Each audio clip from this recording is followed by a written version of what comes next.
Ever craved that spicy, smoky, street-style paneer tikka, but didn't want to wait in long queues?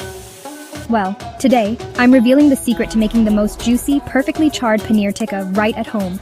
And trust me, once you try this, you'll never order it again. So let's get started. I remember my first time trying paneer tikka at a street stall.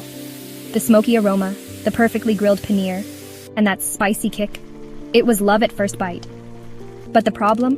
Whenever I tried making it at home, it was either too dry or lacked that authentic street-style taste. Until I discovered this perfect recipe, and today I'm sharing all the secrets with you. Let's quickly go through what you'll need. Adding mustard oil and kasuri methi is what gives it that classic street-style taste. Now let's prepare the marinade that makes all the difference. In a bowl, add thick yogurt. This makes the paneer super creamy and helps the spices stick well. Next, in goes the gram flour, giving it a slight crispiness.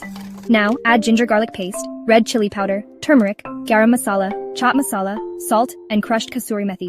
Finally, pour in that secret ingredient mustard oil. It adds that authentic smoky kick. Mix it all well. Let this marinade rest for at least 30 minutes to infuse deep flavors. The longer, the better. Now time to coat the paneer and veggies. Be gentle so the paneer doesn't break. Now, take skewers and layer them with marinated paneer, onion, and bell peppers. This not only makes them look amazing, but also adds flavor. For extra softness, brush them with a little butter or oil before grilling. Now let's cook them. You can use a grill pan, oven, or even a tandoor for that authentic smoky effect. To get a smoky flavor at home, heat a small piece of charcoal, place it in a bowl inside your pan, drizzle a few drops of oil, and cover it for 5 minutes. Boom, restaurant-style smoky aroma. Look at this gorgeous plate. The paneer is soft, juicy, and perfectly charred. Now, for the final touch, a squeeze of lemon juice, a sprinkle of chaat masala, and some fresh mint chutney on the side.